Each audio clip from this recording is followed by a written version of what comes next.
Good morning, everyone. Welcome to American Scouser's morning coffee or tea with American Scouser. It's morning coffee. It's Wednesday. The greatest dad is right here. I gotta make sure this is fading more and more. Maybe I'm not Right. the greatest dad anymore. Our close second, Goro, is not here with us today, but John is here as always on a Wednesday. What's going on, man?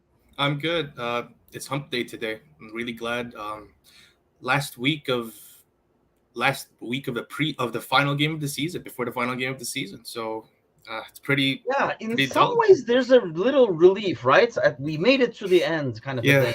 But at the hmm same time, I don't know. I hate this time of year because of like the news and Right. social media and stuff like that. Alan's with us this morning. Good morning, Alan. I think that's the thing. It's just I look at the headlines. As we get prepared for this, we look at headlines, and you don't want to like really hold on. Let me just freaking like put this on the screen over here. But um, I mean, you're like, okay, like what's going on with Liverpool news? You look over here. I mean, it is just like who can make up what time of year. Uh, I, Absolutely. I like this now. We have reached a whole new phase of transfer rumors. So no longer just monitoring people, but we are admirers of Course. people. So we're not even like monitoring them. We just admire them from like far away now. Uh, hmm so there's going to be a lot of that. I think I mean, I follow like several, especially like as American Scouser Instagram account, and if you're not following us, give us a follow there as that as well as American Scouser blog is the account, and especially under that account, obviously we follow a lot of like Liverpool accounts and stuff like that, and some of them it's all about one thing we don't do on our Instagram account is just like throw stuff out there so people are like what, and then comments or like and stuff like that. It hurts numbers, but it helps my sanity because there's so much like bogus news and like Absolutely. it's so easy to just make up shits. Thursdays with a good morning. You can just be like, oh, interested in that. What do you guys think, Reds? And then like people comment and they were like, oh, he'll be a great signing, or we need this guy, or it's just yeah, social media can really be painful. And this time of year, once the summer craze starts, it almost feels like it becomes even more painful. It is. I, like you said, they just provide some different variation of either monitoring, admiring stuff like that. It really, really gets in your head. I'm just like, so is there a chance or is there not? I like, mean, that's the thing, yeah, and it's like is right. linked with. I mean, Yeah. I talked about this before. I mean, there are newspapers. Like I know, like in Turkey, there are newspapers, and I think like in Italy and stuff as well, hmm that are just sports newspapers, and like most countries in Europe, it's soccer is 90% of sports. It's not Right. like here where it's like it's more not equally, but it's divided maybe like 30-30, 15-15 or something. Mm. And it's they'll come. So obviously, to get a paper out, you got to make up news. So they'll make up some news over there. What did I see? Ryan Kent to Fenerbahce is one that I saw, for example. Um, so they just throw that out there, Right. and then you know. I highly doubt it, to be honest with you, unless you pay twice as much right now. Ryan is too young to be going to Turkey and stuff. And hmm then you read over here that Burnley's following them. But now you read the news that says Burnley is looking into a player that is already linked with Fenerbahce, which is not really like just a paper over there wrote it. And it's like, like an intern sitting in an office Absolutely. making up shit. Right. So I guess it's until I've read, we've signed someone. I don't really take much interest, and I don't blame you. I don't blame you. It's pretty painful, and doing this, I try to avoid it like the plague. Sometimes the guys get even mad at me because I was like, dude, like, why are we talking about something that's like? I mean, And let's just talk and see if the Earth is flat. I mean, right. that is possible. Like let's just talk and waste time with that. It's just like Cecil is with us, watching us from Dubai. Welcome to the show. How you Thanks for doing, watching. Cecil? Yeah. Give us a follow on YouTube, Cecil, as well. That's one thing I want to ask. Actually, if you're watching us live right now, make sure you are subscribed. It's not a follow; it's a subscribe on YouTube. See, this is how you can tell I don't say this enough. because I don't even know the like correct verbiage. But yes, it's a subscribe on YouTube. So head on over to our YouTube page. Just give us a subscribe. It's free anyway. It kind of like helps us feel better because it looks like the numbers are better. Okay, so let's get to a couple of news. So on Monday's show, we talked about this Vinicius incident with Mateusz, the Polish prince, and or Mr. Dingus, as now he's called. Right. So we talked about that, and then we kind of talked about, like what can be done, what is being done. I am extremely happy to say that I don't know about they have subscribed. La Liga has subscribed to us on YouTube and probably watched that show. So the note today, I think this came out like late last night, I want to say, but they do have the fine of 45,000 for the incidents. They took the red card away, so which we'll talk about that because I still don't get that part. But that almost like now La Liga is bending over backwards, like, and they added 3 goals to his tally or something. I thought I was gonna read next, but the biggest thing is they did also gave a 5-game ban for those stands. I'll be honest. I did not expect this at all. I thought it was. I mean, it's great to see. Yes. Yeah. But when we were talking about it, we were like throwing these as ideal scenarios, and La Liga says that's what you guys want. That's what you guys get. What do you think? I think I'm in the same camp as Mateusz. At some point, you got to do more. I feel like this is just putting a Band-Aid over a gunshot wound, so to speak. Because yeah, sure, we're taking out an entire stand, all right, but all these punishments, all these bans, it never seems to stop, doesn't it? At some point, you have to ask, like, I feel like this goes beyond the realm of sports. This issue totally goes beyond the realm of sport. This goes way beyond La Liga. This goes way beyond Vinicius Jr. It's good that they did something. I'll give it that. It's better than them just, with the usual speak, we're going to. We're terribly sorry about what happened. We're going to look into this and all that, corporate speak. But I do think that the fact that we're talking about this now is still heartbreaking, so to speak. I'm not the biggest fan of Vinicius as a player, but absolutely no one has to go through that. And those fans deserve everything that they got, but the whole banning the stadium thing for me, it's a little much. Like I said, I'm kind of in the fence because they did something, sure, but I feel like it still doesn't address the problem. So you don't like the ban of the stand? It's not like I don't like the ban per se. It's just that to your conversation, pointing out to your conversation with Mateusz last Monday, not everyone there was involved, right? So it's like a scattergun approach, right? Oh, okay, we can't entirely point out who did it, like, or maybe we do.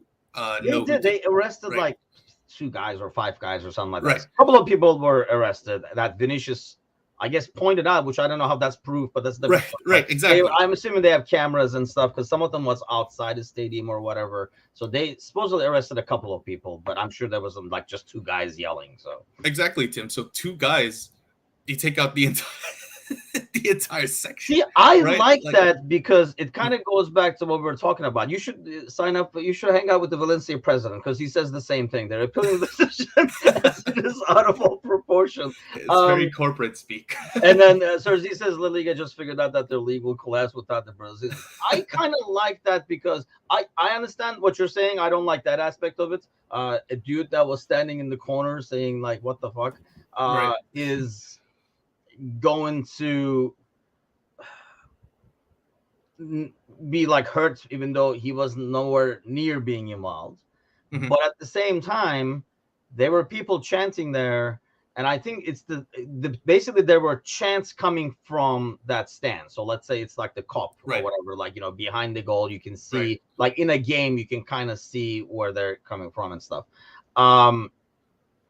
I think what it will hopefully do, and I think this is the hope when you do something like this, is next time there's 2 racist morons trying to start something, people will think twice about jumping in And if they others see people jumping in, that guy standing in the corner now, instead of just standing and shaking his head, might say, "Hey, shut the fuck up. I want to be able to come to the game next week." Will it happen though? Do you think is the question? Because we were talking about this as well. Like, will it happen? Will that guy say something now? Because I know I would. Normally, even if I was not going to get involved, I won't. I would, because I would think that 4 or 5 people around me would, and the other 10 guys in front would, and suddenly would be like, "Hey, shut the hell down there, or shut the hell up down there," and then maybe we can kind of quiet down those voices. You never change. They're going to change the brains of these morons until they die, probably, sadly. But at least their behavior. Yeah, that is a good point. Everyone says that. I feel like we're one of the select few who would actually do something when something arises there, but I feel like people say that they're gonna do something about it until it actually arrives, and then they're just like, they're gonna be, as you say, looking towards them and then just shaking their heads, right? I feel like it's a tough situation as well to deal with. Like, you're invested in the game, then some idiot just spouts something that's clearly frowned upon, right? The first reaction, I think, would be shock, right? And it might kind of distort how you're going to act. Obviously, in an ideal world, everyone does something about it, right? And to backtrack on my recent point, on my point, on the previous conversation, I see what you mean with it being a good thing in terms of like banning the entire section of the stadium, because maybe this might entice people to go like, "Oh, hold on, our entire section might be banned now. So let's actually do something about it." At first I thought it was just them finding a different solution, or them coming up with new ideas on how to tackle the problem. But now at this point, it does make sense, because it's a start, but then you actually might get people to think, "Oh, we actually have to say something here," whether if they mean it or not, whether they're doing it because they're afraid of being banned, or whether they actually have the sentiment that, "Oh, this is very racist." It doesn't matter, but as long as you do something, right? Let's do some. Let's all do our part. Sometimes people don't do stuff until it hits them. Right, exactly. And this might force it, because it's the same thing with the club. How much? I don't know. Like the fines with the clubs, I don't know. Sometimes you read these dollar amounts. It's so like they got fined 50 grand, basically 45,000, 50 grand. It's like, I mean, I don't know. Like, is Valencia's like, holy shit, we gotta change everything? I don't know about that. So, no. But so the money part of it, because it doesn't hurt the people there anyway. So you're not really attacking the problem, but those fines and the fact that, I mean, aside from the fine now, you're not going to take any fans in that area. So that's a lot of income loss for a club. Yeah. I think the hope is it might force the club not to, if these guys like out of the ultras or whatever like that, kind of say, "Hey, we're not supporting this crap. We're not going to tolerate this crap, because it is hitting us on the pocket." And I think it's all a matter of, it's affecting, unless it affects specific people, they're not going to take action. So banning that 2 guys, the other 50 guys who were chanting, going to keep going. Now we have 48, and we'll find 2 other morons to chime in. We'll get back to 50 kind of deal. So I think hitting the club in the pockets, keeping the fan away from the game, because I will be freaking livid if that happens. I don't know how that happens, like how that works in terms of like season ticket holders. I don't know if they get a refund or whatever it happens, but either way, I'd be freaking livid. This is not freaking Major League Baseball where your team plays like 354 games a year. Right, exactly. So you're missing, I don't know, almost like a quarter of a season. If it's 5 home game bans for there, it's almost like a quarter of a season in some ways. So it would be bad. So as he says, until racism hits the financial pockets of and football clubs, racism will not be taken seriously. You only have to look at our quick ESL was knocked back to see how serious we have. I think that's the problem. That's the problem, right? I mean, until it hurts people, right, in general, they're not going to do anything. They're just going to do what you're talking about, the corporate speak and stuff. And I'm assuming this will be hurting them is a way to get back. Ryan says, "Morning, boys. I'm late." Yes. So After this, head on to the principal's office. You better have a good excuse for being late, Ryan. Part of the payment of the monetary fine, which was 50,000, which is just 10,000 per game. That's peanuts. You simply just increase the price for the next 5 games. And I think that's the thing. Slowly, I'm shocked, first of all, that this is the action they took. I did not see this coming. I thought it was going to be, we found the 3 morons and they're banned kind of a thing. Ryan says, what did I miss? Football's racist. Got it. Yeah, I mean, pretty much. Football is racist? Who would have thought, right? Like, I don't think you're gonna. Like you say, sadly, until we kick it out of society, Yeah. Kick it out of the game is kind of like a microcosm of the society. Mm. But I think just saying that is not going to get you anywhere either. Maybe Absolutely. this is a battleground to fight it, and and that's why when we're talking about it, like I like the fact that Vinicius is bringing this stuff. Basically blowing it sometimes out of proportion to make it an issue, so it does get attention. All power to him. I saw a bunch of stuff on, and this is what kills me, right? All these players.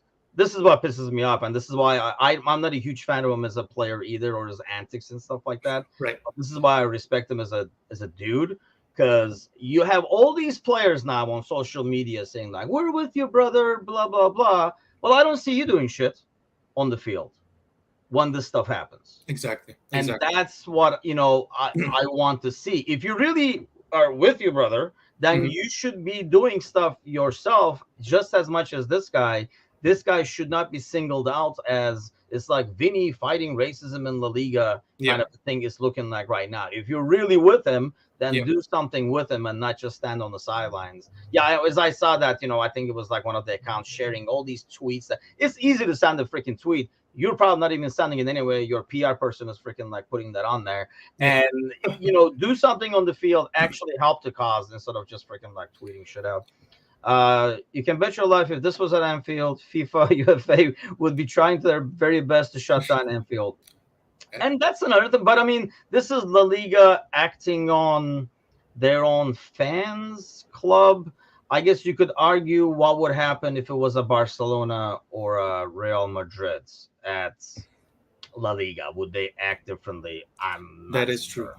True. But like, I don't know the ins outs of La Liga as much there. I know they let them get away with shit like financially, but I don't know, stuff like this. I'm just happy to see that something was done with it. Mm-hmm. The only thing that I didn't understand is the red card. Let's go back to that. So the red card is shown to Vinicius is rescinded because they're saying that they did not originally take into account of actions of 2 Valencia players, Hugo Duro and Georgi Mamardashvili. I don't know who the hell that is. Okay. So should the red card be rescinded? Because how many times have we seen if I come in and hit you, right? If I come in and punch you and then you punch me back, we're both seeing reds. Absolutely. Right? Absolutely. And if I come and punch you, you don't do anything, or people hold you back, I get a red, I leave. If I come in and punch you, nobody sees it, and you come back and punch me, you get a red. Right. I've seen a lot of yellow cards for reacting to shit that was not seen initially. And it's always like, we see this in all sports, right? The second guy gets hit. You see it in the NFL, you see it in like NBA. The first thing is missed, the second, the reaction to it. I understand, if I can understand going back and showing the red card or whatever to Valencia players and punishing them, but why would they take the red card away for a guy reacting? I think they're just trying to appease Vinicius because of the experience that he right. Like I didn't want to say it, but it's a very low hanging fruit to pick from, but I really think that's the case. I saw the incident. It looked like a really big tussle. And listen, I think this is where VAR should really come in. Like, this is why we have all this technology to look at all the incidents and everything. In terms of like the incident itself, I'm very on the fence on whether Vinicius received the red card, was deservedly should have received the red card or not. I do think that an argument could be made that it might have stemmed from the racism. Might have not, But at the same time, to answer your question, I do think that it's just it was just La Liga doing what they can to appease Vinicius after his experience. I think so too. I agree. Right. They Yeah. were like, and Yeah. like, here, we'll take the red card away. Here, I just made you a sandwich too. And like, just send she's like, Yeah. happy now. Like, here's a drink. It's just like, Yeah. I felt like, the red card, because that has I think when people who did not follow the story saw the story as he was racially abused and then he got a red card, they Mhm. made it sound like, it made it sound like he got a red card for showing a reaction to the racism or something like that, which it was like totally different. I agree with you. Probably being subjected to that throughout the game Right. might make you a bigger jerk throughout the game and make you more angry to lash out and stuff like that. I Yeah. get that. So Mhm. you might overreact where normally, maybe under normal conditions where people are not saying fucking racist shit at you all game, you might be able to control your nerves a little better. But taking the red card back, I thought was like over the top. Maybe that's what the Valencia guy is talking about. I felt like that was over the top. If anything, go back and punish those guys, because how VAR didn't catch the guy choking Vinicius before the red card is beyond me. Yeah. But yeah, you got a red card too, just because, like I say, the guy who reacts always gets a red card as well. It doesn't, two wrongs don't make a right kind of Yeah, a deal. absolutely. Yeah, I think I agree. It's just kind of like a It's easier going said out than of their way. It's easier said than done, of course, in terms of Yes. being the reactor. Like everyone says, oh, he should have just walked away. You can't just walk away from being racially abused for almost the entire match, and then some dude just choking you after a conference. No, you can't. And we don't even know if something was said then. Right, exactly. But I think it looked like, and the story was like, if you just read the headline, yeah, you thought he reacted to racism, but it was like something else during the game. Like I say, I can see him being agitated a lot easier. But okay, next story over here. I'm sure we'll see more of this, because I think we've done a Vinicius story headline a couple of times now, twice in 1 week for one. So the national team for England just got announced, hot off the presses over here. Hendo is there, and Trent is there. So here's the question to you and everybody listening. So Trent is there, listed as a defender after what we've seen recently. Right. And knowing Southgate is not capable of kind of like a advanced tactics or anything like that. Like, he's not going to be like, oh, you guys do the inverted right back, we'll do the same thing. I just don't see that at all. So does Trent play in midfield on the national team, or is he just a backup too? Because, I mean, you already have Trippier and Walker on there, who I would say, especially Walker, I mean, both of them are definitely in better form as a right back than Trent. Yeah, I have no confidence in Gareth Southgate. I do not rate him as a manager at all. I think he's extremely conservative, and I think Trent is essentially the antithesis of how he does things in football, which is take risks. I hate to say it, because the thing with Trent is everyone knocks him for his defensive ability, but I feel like he has some moments where it looks like he doesn't try, but I feel like it's also because he's too high up at times, which is essentially the risk portion of Klopp's strategy, and is something that Southgate would have a heart attack trying to do, is all I'm trying to say. So to your point, there's no way he's going to be a starting right back. Yeah, Sir Z says here Trent will play midfield. I do feel like he might play a midfield at some point in a very low stakes game. He's not going to be there, for example, on a Nations League game or anything like that. But I was going to say, who are they playing? What is this national team? Oh, so they're playing.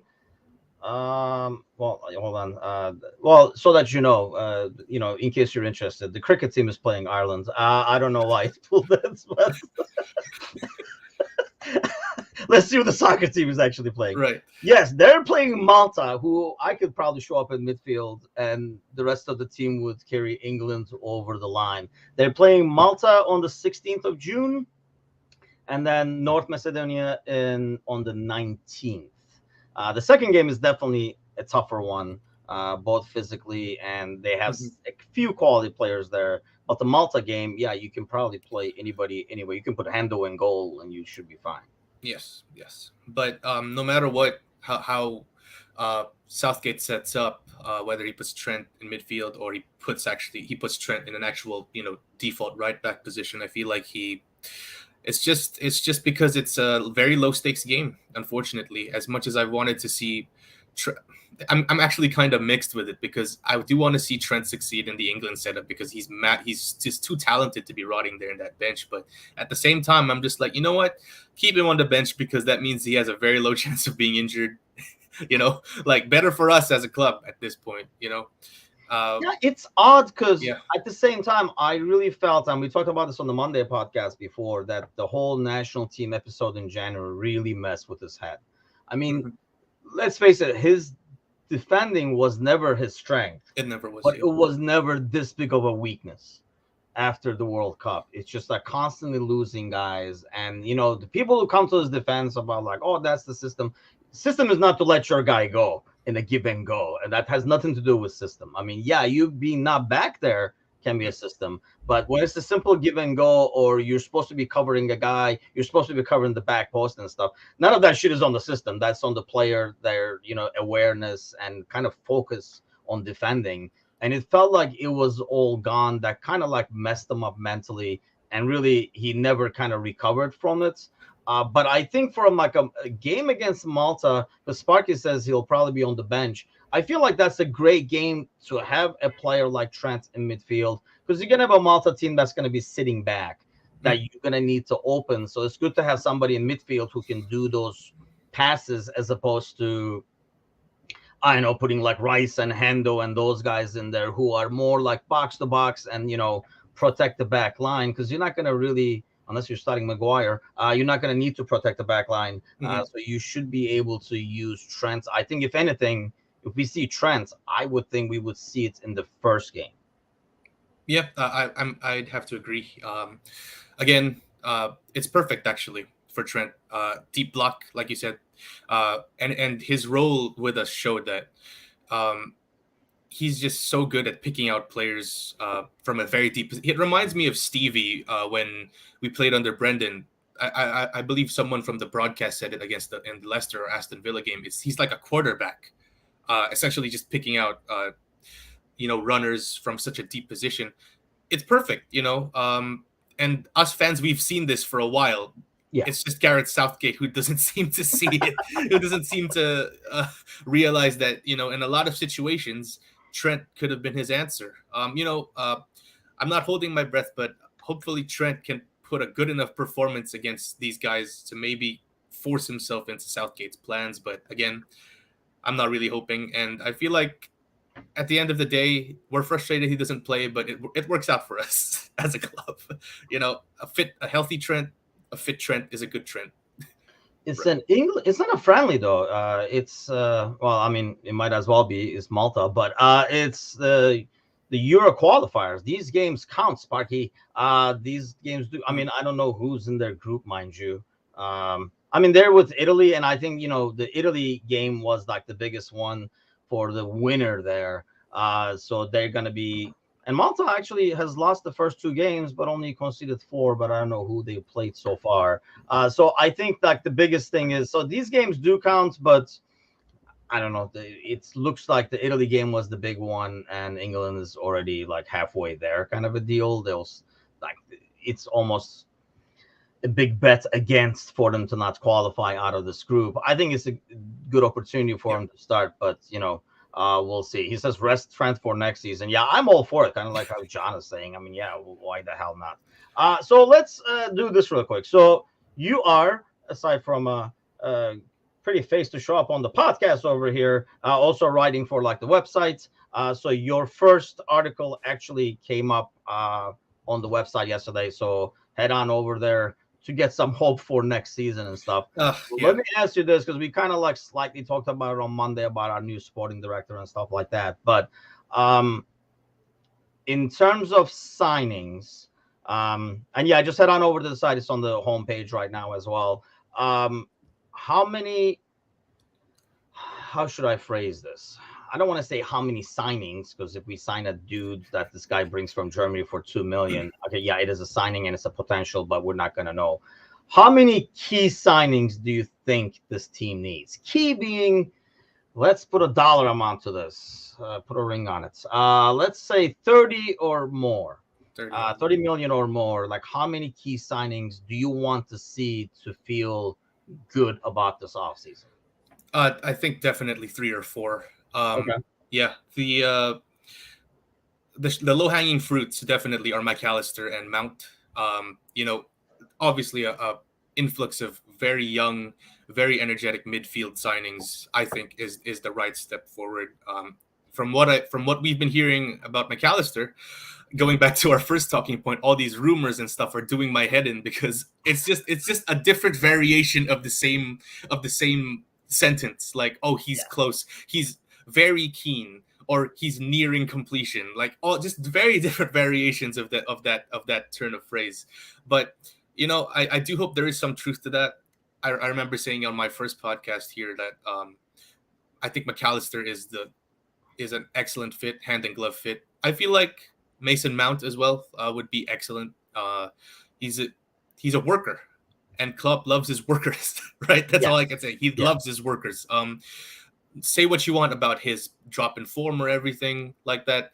I feel like you get a player like that under Jurgen Klopp, he's going to start clicking very soon. So why I said 2 or 3 is whether it's Gravenberch from Bayern or whomever, I do think we need another defensive midfielder to cover for Fab. Because I am on the Fabinho camp all the way. I know he's declined a bit this year. Not a bit, a bit is putting it lightly. I've seen trucks that turn quicker, is all I can say at times, right? Yeah. And this is me as a Fabinho enthusiast, right? He desperately needs games where he's just on the bench, maybe coming on to see out the game. He needs more of those, because it's clear that we've practically run him to the ground. So I think Mount, McAllister, an extra defensive midfielder, and maybe an extra center back. Because from what I hear, Serzi and a CB. Because from what I hear, again, the rumors, right? The rumors. It's that time of the year. Again, not sure if this is true or not. Matip and Phillips are possibly on the market. Matip is on the wrong end of, not really on the wrong end, but he's entering the wrong end of 30. He's not as quick as he once was. Still a great player, but at this point, I feel like it would be good if it would be great if we look to cash in. Same with Nat Phillips. Would you cash in though? I think Nat Phillips, just the whole English thing and stuff like that, you can cash in, but can you really cash in? Like, what is? I don't know what Matip's market price is, but I mean, are you gonna get a lot for him? I agree that we do need another center back, right? But how much would you get for him, you think? 15, 20? No way, really? I think that's my agent, man. He's valued at 16 when you look at transfer markets. But I don't know. Serzi says Klopp is definitely gone. Klopp has said so. And I thought, did I see this or am I making this up? That Reese is gone as well. Two guys that never fit the system and never really going to play. So that's fine. Let's cash in. Probably should have cashed in. Another incident where we did not cash in when we should. When they, kind of like were just center backs instead of playing freaking Hando and Fab as center backs. They played their position. So we made it to the Champions League. At that time was the time to cash in on both those guys at the peak. Because we knew then that they do not have the speed. I'm talking about a truck turning. Neither of them were going to be able to be a center back for this team. Right. I think Phillips will be a great center back for a team like Burnley or something like that, for example. West Ham. Yeah, exactly. But not for us, not when this system. We should have cashed in then. And once again, we will list. McAllister wants Champions League. City are in for him. Mount not good enough. Can't make the. I think that anything in Chelsea right now, I think it should be taken with a grain of salt because that's a hot mess. And I don't even know who's making that lineup. I don't even know. I mean, I don't know if it's Lampard. Is he getting it via email? They're being texted to him. I have no faith in that system at all. So anybody who's not playing or anybody who's playing a lot, I'm kind of way over that. I'm not concerned that. I think for the system, Mons will be a good fit. And I understand this Champions League thing, but I don't know. I feel like if a team sees initial. That's why we got to be fast on this, I think, because when you make improvements initially and a player sees that it's only a one-off and you're going to be right back in the Champions League, top four mix and playing for a title again, I think it's a lot easier to sign for a season and say, yep, let's do this. Right. But I don't know if anybody is going to be the first one to say, yeah, I'll start this project. And I know how Klopp is like, what, if you're not signing for the project and like the team, we don't want you. I understand that, but at the same time, we have to. I know Jurriën Timber is a name that I actually like just because he can play right back as well. So it's and then we don't know how the system is going to evolve because everybody's going to adjust. Already have adjusters to play over on the right back, and I don't know how much we can get out of Konate.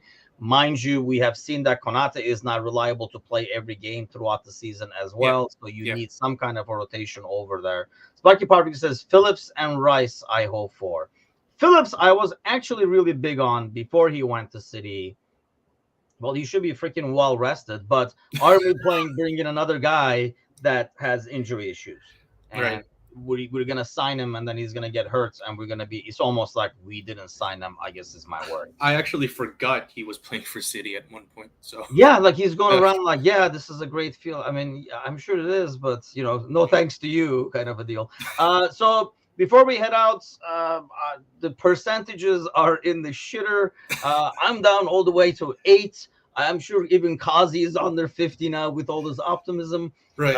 So we'll find, well, by Friday, it might be at 0 anyway. But will it be at 0 on Friday, or does Chelsea pull a miracle? I think it would be 0 on Friday. Unfortunately, I told you guys that I was a little positive, but the Villa draw just ruined everything. So we shot ourselves in the foot, so to speak. We at bare minimum, for us to have a chance, we had to win. We had to win out, and everything about Bobby's final game, Millie's final game, kind of overshadowed the fact that we didn't give ourselves a chance to at least finish in the top 4 with that draw, unfortunately. So I would actually have to go lower than you, Tim. I'd have to say 5%. You're at 5. Cersei is 1, and that might be rounded up from like 0.5 or some shit. Right. But yeah, I mean, it's really Sparky's at 0. No chance. Well, that's no surprise. Sparky's at a 0. Yeah, I think. I mean, well, for the reasons we just talked about, Chelsea's a hot mess. The only thing is they have some players over there that can just do their own thing and create something out of nothing. And United is kind of fragile. But I felt like the only good thing about the Villa game was the fact that Bournemouth won. I mean, Bournemouth lost. Because I felt like that was the game that United was going to lose points on. Mm-hmm. And at least I was like, well, at least they won. I mean, it was one of those, like, I'm like, at least they won, because it would have felt 10 times worse if they lost points over there. Yeah. Aside from the Bobby goal, of course, which is, Yeah. Yes. I mean, that was not, and like I said, I was at Layla's graduation. So the first half I watched, the second half I was just getting the updates, and then I watched it afterwards to torture myself a little bit. But yeah, I mean, that was like the thing about that game. It was all about, and I think perhaps it became too much about that for players as well a little bit. That first half was really, really kind of like dead overall. But honestly, I find it so hard to go back and say, why didn't we beat Villa and put the whole Champions League thing on that when you lost so many freaking stupid points along the way. That's going to open a whole new can of worms. You think back to Forest, to Bournemouth, to Leeds. Oh, Leeds hurts the most, man. A lot was riding on that, Van Dijk's perfect Anfield record. Everything. Yes. Yeah, I mean, that game, and Forest back-to-back over there. Like I say, we were in high hopes saying, like, get 6 from here, get to the World Cup, and then, like, these guys, that guy will come back, this guy will come back. I think we were making some maybe optimistic and a little naive projections at the time. So this is what happens towards the end of the season, right, Tim? Aside from the transfers, we're all looking back, thinking what might have been. Right. Yeah, exactly. But as you said in your article, hope for next season. So we're going to go with that. I mean, that's the thing.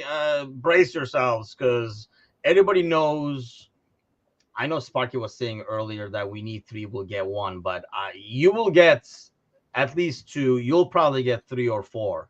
I guess the question more is going to be, are you going to be happy with the ones you're getting in terms of name and stuff Yes. like that? Yes. But you will get, I think this is kind of, and that's why I think the social media is 10 times worse than it normally would be, because everybody knows that we will be signing players. I think 2 seasons ago, when you throw these names out there, it was like, yeah, no. I mean, like you will sign somebody that you've never heard of suddenly, and then Liverpool keeps his business quiet, blah blah. I think the business is really loud right now because everybody knows Right. that we will be signing players. To Sparky's point, what if the one is Jude Bellingham? I would not be happy because this team Right. is not, a Bellingham away Right. Exactly. from, getting that. And not to mention, like, you literally just lost 3 midfielders. So even if you were not going to get reinforcements normally, like the team was like flying high still, you just lost 3 midfielders. Right. What I mean, how much did they play is another issue, but you still lost 3 in that. At least Club is not going to be able to say, why do you guys want midfielders? We have 8. He's not going to get to 8. I feel like with Bellingham, it'll be like a good night out, right? You're enjoying yourself. The idea of getting Bellingham and the rush that we'd get from signing Bellingham, like, oh, we got Bellingham, yes, yes. But then, like with drinks, after drinking with the hangover part and stuff, you're like, hold on.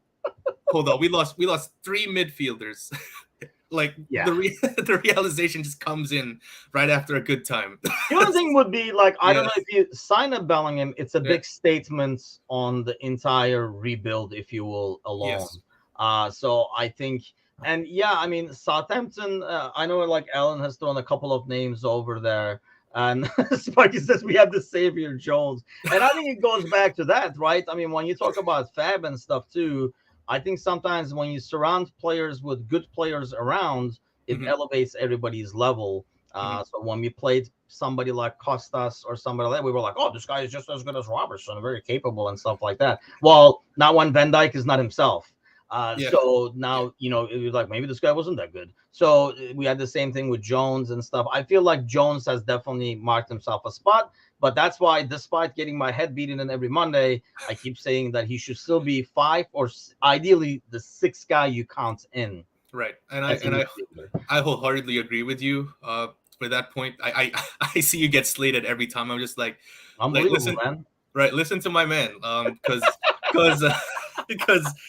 listen, we're on Jones now, but 1 or 2 bad games in a row next year, we'll be back to where we were. Everyone will say he's not good enough. Unfortunately, that's how it is. Yeah. I mean, Spike said Jones, and I think he's a good enough squad player, Exactly. and he can play well in the system. Exactly. But I mean, my thing is, we said before, and he does fit the system.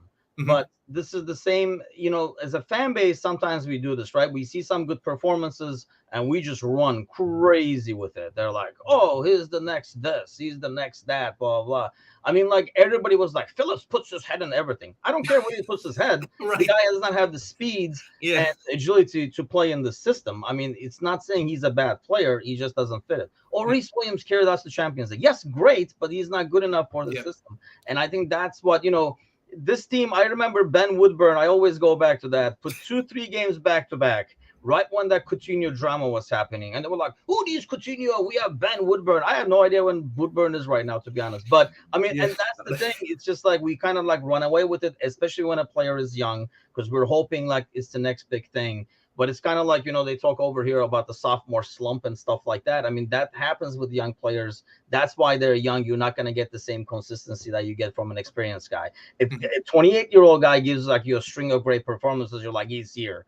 But when a young player does that, he's going to go a little bit, come back, and hopefully find somewhere in the middle and finally, hopefully settle down in that top level. It's like where he settles down and afterwards, I think, is what creates your greatness. You rarely get guys that starts like Mbappe or something like that, are on the top of the game young and then just keep going, kind of a deal. But well, before we head out, let's get a score prediction for tomorrow for you. Play the prediction game on the way out. For United, what's going to happen? 3-1 United. Again, they're at home, and they know that top 4 is like just a step away, literally just a small inch away. They just have to. I think they could just give bare minimum and win at this point because they're just really good at home, United. Like, I know we think that they're not all that, especially, after we just smashed them 7-0. But again, they were away. They were on the road at that time. And at home, United is a different team. So I feel like they sealed their top four qualification tomorrow. 3-1 win. Sparky's new copy paste is 1-1. I can see that too, because I can see them being content with it. I kind of like what we saw from Newcastle. Like, it was just like, this is good, right? This works. If I'm not, like, if I'm not mistaken, works, right? Like, let's just do right. this. Let's wrap this up. Let's make it this summer without getting hurt. Carvalho, I don't know. I think it's one of those where we'll see what the system is. If the system changed to fit the kid, otherwise, Carvalho is going to get the Shaqiri treatment. He's just going to be in Klopp's basement, never to come out. Carvalho is like a Portuguese Taki at this point, I think. Yes, exactly. It's like a exactly. good player that can probably do well, but I just don't think he has, not in this current system, he's not physically fit for it. So we'll see. If anything, that's another thing that we're going to see over summer. I feel like there will be, just the fact that we're not going on tour. Klopp is like, we need a freaking off season with this team. Signals to me, one, there'll be a lot of new guys coming in who he wants to work with. Yes. And two, there'll be some tactical changes as well. That's why we want to work on them. So it should be interesting summer overall with the signings. Absolutely. And then I'm kind of like really looking forward to preseason to see, what is changing, what are the adjustments we made and stuff. But Hump Day, Wednesday, everybody have a great one. Do not forget to head on over to the YouTube channel, give us a subscribe there, tell a friend, have them go and subscribe. And then have them tell another friend, and let's do like a pyramid scheme of some sorts, having people like subscribing to the YouTube channel. The boys will be back tomorrow night. Mecca and the gang will be on the podcast. And then the fantasy nerds, I think that season is almost at an end. I know I won a couple of games without even meaning to, but it is what it is. I got to get back into that, by the way. No, you don't. No, you don't. Don't feel like you have to. You really don't. You really don't. What I do is I always come up with a fantasy team and then I forget it like 3 match weeks in. So yeah. And that's what. And then once you lose it once, it's kind of like gone. Yeah. And then you're playing. The thing I hate is it's not even, you're guessing lineups at this point. It's more of a guess the lineup game more than guess the performance or the matchup game. That's probably but the nerds love it. So they'll be on after the podcast to talk more about it. I'm sure. I don't want to spoil their party either, but you guys have a great Wednesday, and I'll be back myself Friday morning with Alex and Kazi, who will be a U.S. citizen by then as well. Oof, so we'll see if that changes his optimism. We'll see you guys then. Take care, people.